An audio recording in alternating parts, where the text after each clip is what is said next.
Bonjour et bienvenue sur La Santé par Nature, un podcast sur la santé abordé sous l'angle de la prévention naturelle et de bon sens, car comme on le dit très justement, mieux vaut prévenir que guérir. Je suis Anthony Viau, ex-pilote de ligne, aujourd'hui naturopathe à Paris et à Vannes en Bretagne, et c'est avec plaisir que je vous accompagne sur les chemins de la santé naturelle, grâce à ce podcast, mais également en consultation individuelle. Comme vous le savez peut-être, je propose des soins de réflexologie plantaire dans mes cabinets de Paris et de Vannes. Du coup, comme je sais que pas mal d'entre vous se demandent encore en quoi ça consiste et dans quel cas cela peut vous faire du bien, j'ai décidé de consacrer un petit épisode du podcast à parler de cette technique, qui est un mélange de massage des pieds très doux et enveloppant et d'appui plus précis au niveau de certains points stratégiques. Laissez-moi vous expliquer tout ça.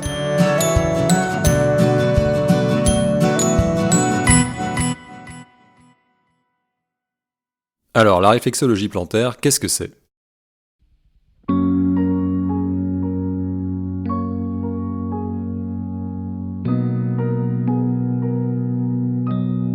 La réflexologie plantaire est une technique de massage des pieds qui consiste à exercer des pressions sur des zones dites réflexes, qui sont des zones de projection des glandes et organes de l'ensemble du corps, dans le but d'encourager les facultés d'autorégulation du corps.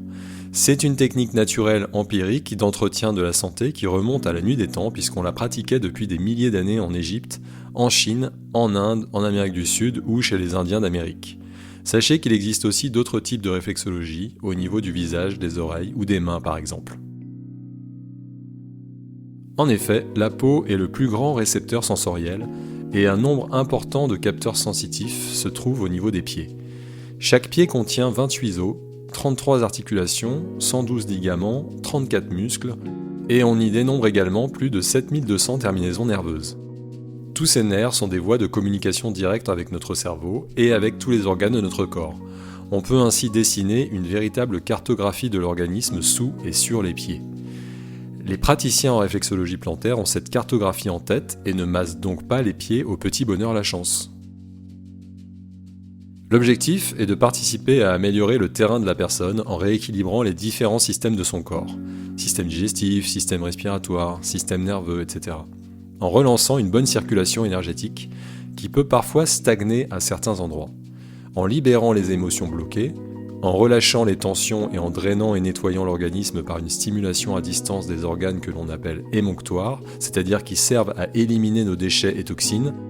Par exemple, en ce qui concerne un de ces organes, le foie, le massage de la zone lui correspondant au niveau de la voûte plantaire va activer le travail de cet organe primordial. C'est donc une technique qui va dans le sens de la stimulation des capacités d'auto-guérison en nous aidant à nous réharmoniser de la tête aux pieds dans notre globalité. En ce sens, elle s'intègre donc parfaitement aux techniques naturopathiques de stimulation de l'énergie vitale et son action sera complémentaire aux cures de détox ou de revitalisation, le cas échéant. Pour ma part, je pratique ce que mon formateur Jean-Philippe Delamonica appelle la réflexologie plantaire sensitive. Qu'est-ce que c'est ?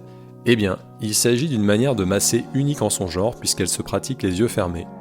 L'idée, en enlevant volontairement le sens de la vue, est que cela me permet d'être 100% à l'écoute des sensations que je ressens lorsque mes mains sont en contact avec vos pieds, d'entrer en communication subtile et énergétique avec vous, et parfois de me laisser guider vers certaines zones de votre voûte plantaire qui ont besoin d'être travaillées. Ces zones, ce sont mes ressentis qui vont m'y guider, et non pas mon mental. Lorsqu'on masse les yeux ouverts, on a tendance à intellectualiser ce que l'on voit, à appliquer des recettes toutes faites ou à masser des zones de manière mécanique et à se couper de ses sensations. Là, au contraire, masser sans regarder vos pieds me permet de couper ma réflexion et de me concentrer sur les perceptions sensitives uniquement, et sur la communication impalpable qui s'établit entre vous et moi. Rappelez-vous ce que disait le Petit Prince de Saint-Exupéry. On ne voit bien qu'avec le cœur, l'essentiel est invisible pour les yeux. Je crois bien que c'est un peu de ça dont il voulait parler. L'intérêt, c'est que c'est une manière de faire qui procure à la personne massée une détente et un lâcher-prise encore plus grand. Et je pense que vous sentirez la différence si vous venez un jour faire une séance avec moi ou quelqu'un la pratiquant. De mon côté, lorsque je vous masse, c'est pour moi un moment d'écoute méditative du langage de vos pieds et de votre corps, et toute mon attention est focalisée sur votre bien-être. La technique, si nécessaire qu'elle soit, se met alors au service de l'intention. Petite pause rapide pour vous rappeler que mon essai Voyage interrompu, confidence d'un pilote de ligne éco-anxieux est toujours disponible en librairie. J'y raconte la magie du métier de pilote, vu de l'intérieur, ainsi que les nombreuses prises de conscience écologiques qui m'ont amené à le quitter pour devenir naturopathe. Je mets également un lien en descriptif de l'épisode pour le commander. Les droits d'auteur de l'ouvrage sont reversés à Médecins sans frontières. Et je viendrai d'ailleurs à votre rencontre à travers la France pendant toute l'année 2026, lors de rencontres débats sur le changement de cap professionnel et sur l'avenir de l'aérien.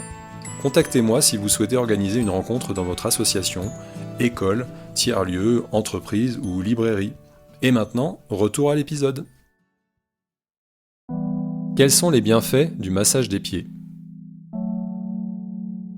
Je pense que tout le monde sera d'accord pour le dire, nos vies actuelles ne favorisent pas trop les moments de relaxation qui sont plutôt vus comme une perte de temps, voire un aveu de faiblesse, alors qu'en fait, ils sont nécessaires au bon fonctionnement de notre organisme. Combien de personnes en cabinet m'avouent qu'elles rêveraient de pouvoir faire la sieste au bureau mais qu'elles ne le peuvent pas par peur de se faire mal voir ? C'est comme avec notre smartphone. Si on l'utilise sans jamais le recharger, même si la batterie est neuve, au bout d'un moment, il s'éteint et il faut le brancher.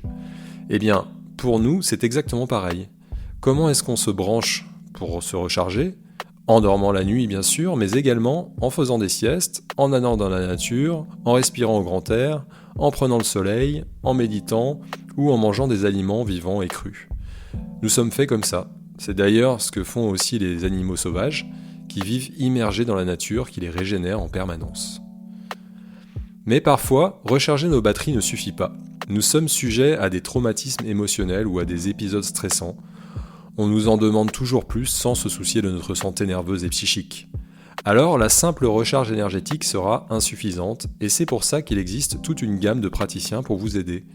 Des médecins, des psychothérapeutes, des naturopathes et des praticiens en réflexologie par exemple. Un des effets de la réflexologie est donc de vous aider à faire une sorte de reset de votre système nerveux, ce qui va lui permettre de se réharmoniser en profondeur et de repartir sur de bonnes bases. D'où l'intérêt de s'offrir régulièrement ce genre de soins. Car il faut savoir que votre système nerveux autonome gère un nombre incalculable de fonctions dans votre corps sans même que vous ne vous en aperceviez, et ce 24 heures sur 24. En effet, ce système nerveux entre en jeu par exemple dans notre digestion, dans notre santé hormonale ou dans notre vision. Lorsque vous vous offrez des séances de réflexologie, en particulier de réflexologie plantaire sensitive comme celle que je pratique, vous vous faites un véritable cadeau. D'ailleurs, votre système nerveux vous en sera ensuite amplement reconnaissant. Couplé avec une hygiène de vie correcte, c'est une excellente manière de faire de la santé préventive de long terme, afin d'éviter autant que faire se peut de tomber malade.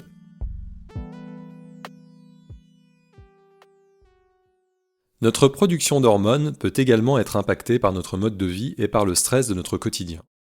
Les hormones sont des messagers chimiques qui voyagent dans le sang à destination de zones ou d'organes plus ou moins lointains qui sont équipés de récepteurs spécifiques. Par exemple, les glandes surrénales situées sur la partie haute des reins produisent certaines hormones nous permettant de réagir en cas de stress. Imaginons que vous êtes tranquillement en train de lire et que tout à coup, votre téléphone se met à sonner.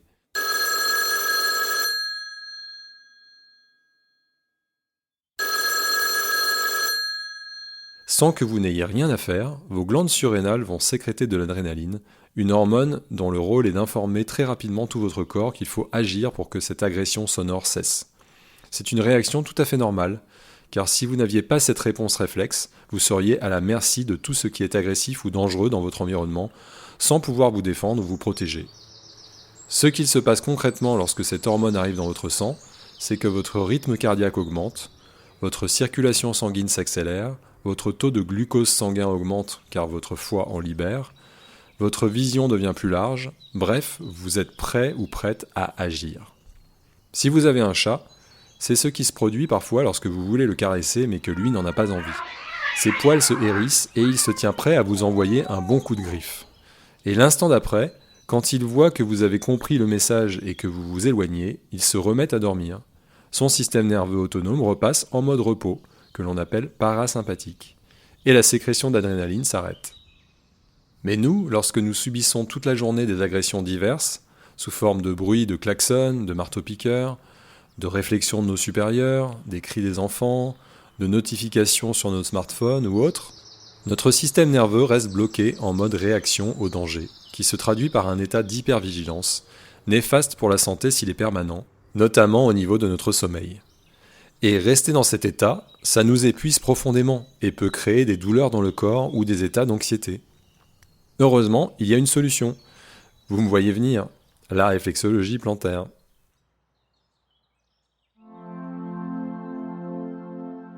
Un autre effet du massage des pieds est la sécrétion de plusieurs hormones du bien-être. Il y a la sérotonine, qui est l'hormone du bonheur, sécrétée dans notre cerveau et dans nos intestins lorsqu'on se sent bien et qu'on se fait masser. Elle aide à bien dormir, à se sentir bien et de meilleure humeur. Il y a aussi l'ocytocine, l'hormone de l'attachement et de l'amour, dont la production se déclenche notamment lors du toucher. Cela ne veut pas dire que vous allez tomber amoureux ou amoureuse de moi, mais juste que votre équilibre émotionnel va s'harmoniser, que votre stress va s'abaisser et que votre confiance en la vie va s'accroître. Et puis il y a aussi la dopamine. Alors celle-là, c'est l'hormone de la motivation et du plaisir. Elle est également impliquée, comme la sérotonine, dans la régulation de l'humeur, mais également dans les fonctions cognitives et la mémoire. Et devinez quoi ? Vous faire masser les pieds va là aussi favoriser la libération de cette hormone.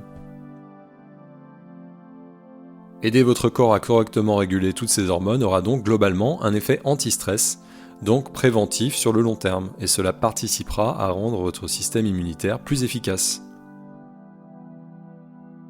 Et à part tous ces bienfaits, il faut également mentionner que la réflexologie plantaire va stimuler la circulation sanguine et lymphatique, afin d'aider le retour sanguin au niveau de vos jambes à bien fonctionner. Alors, pourquoi vous priver plus longtemps de tous ces bienfaits ? Vous allez me dire « Hey, tu fais ta propre pub là !» Et vous aurez raison, j'assume complètement. Et puis vous me demanderez sûrement aussi à qui s'adresse vraiment la réflexologie plantaire ? Est-ce que c'est juste pour les bobos ayant envie de se faire plaisir avec un massage bien-être ?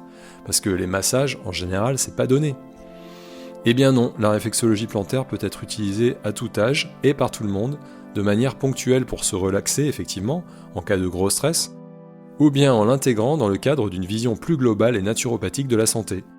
C'est dans ce contexte qu'elle sera la plus efficace car elle viendra renforcer les effets de tout ce que vous aurez mis en place en naturopathie. Et puis, en termes de budget, la réflexologie est en général beaucoup moins chère qu'un massage bien-être classique.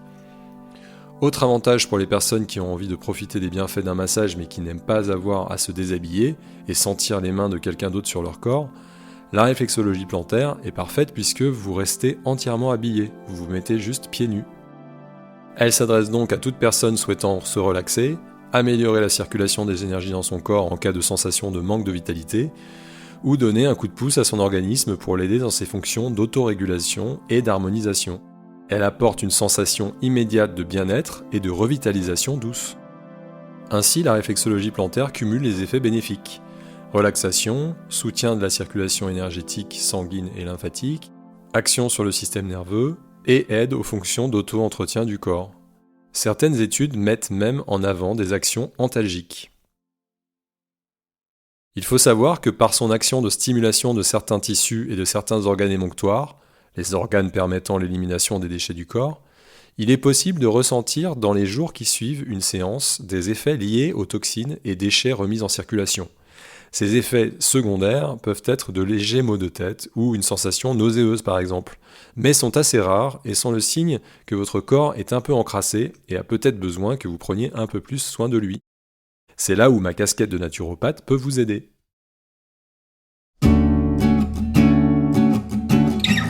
Comment se déroule une séance ? Dans mon cabinet, vous êtes allongé sur le dos, sur une table de massage, mais vous trouverez des endroits où on vous proposera peut-être de vous asseoir confortablement dans un fauteuil.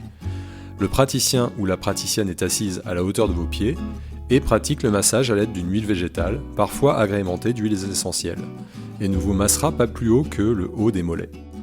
Une séance dure en général entre 45 minutes et 1 heure. À titre personnel, j'accorde en plus dans mes consultations une grande importance à créer une atmosphère chaleureuse et relaxante, notamment en utilisant des musiques que je sélectionne avec soin, car cela me tient à cœur étant moi-même musicien. Et est-ce qu'il y a des contre-indications ? Oui, il est contre-indiqué de pratiquer la réflexologie plantaire en cas de troubles circulatoires importants, tels que des phlébites, des thromboses ou des varices, en cas de troubles mentaux, de traumatisme et d'inflammation des pieds, d'états infectieux graves ou de forte fièvre, de maladies cardiaques récentes, de cancer, de diabète, de traitements de stimulation artificielle ou chimique tels que les traitements à l'insuline. Également contre-indiqués sont les 3 premiers mois de grossesse, les grossesses à risque et évidemment les lésions cutanées aux pieds, telles que les mycoses, des ongles incarnés, etc. Bon, j'espère vous avoir donné envie de tester la réflexologie plantaire ou d'en refaire si vous connaissez déjà. Comme je vous le disais, selon les principes de la naturopathie, il est recommandé de compléter les effets de ce genre de technique en soignant votre alimentation, en faisant de l'exercice physique régulièrement, en évitant le plus possible d'avoir une vie trop stressante et en essayant de ne pas rester seul si possible. Une manière de poursuivre le travail fait en séance de réflexologie peut être de marcher pieds nus dès que possible, notamment dans la nature. Outre l'action mécanique de massage naturel des pieds, votre corps tout entier en sera bénéficiaire, car vos pieds capteront les ions négatifs présents dans le sol.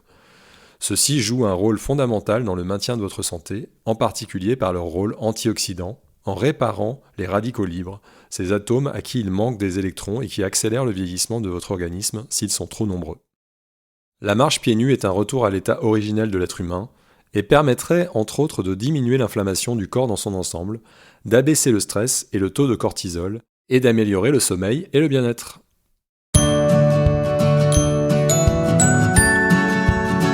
Voilà, c'est tout pour aujourd'hui. Eh bien, merci beaucoup d'avoir pris le temps d'écouter cet épisode. Je réalise ce podcast sans utiliser d'intelligence artificielle générative. Si vous l'avez trouvé intéressant, vous pouvez m'aider à le faire connaître en mettant des étoiles sur votre appli d'écoute et en le partageant autour de vous. N'hésitez pas également à vous abonner ainsi qu'à ma newsletter pour être au courant de mon actualité et recevoir un conseil de santé préventive gratuit chaque mois. Je vous invite également à faire un tour sur mon site www.antonivio.fr pour en savoir plus sur mon activité ou prendre rendez-vous pour une consultation ou un accompagnement personnalisé. Comme je ne suis pas médecin, ce podcast n'a aucune visée médicale, diagnostique ou thérapeutique, mais uniquement informationnelle. En cas de problème de santé, consultez votre médecin et surtout, n'arrêtez ou ne modifiez jamais vos traitements médicaux sans lui en parler. Voilà, rendez-vous au prochain épisode et d'ici là, prenez bien soin de vous.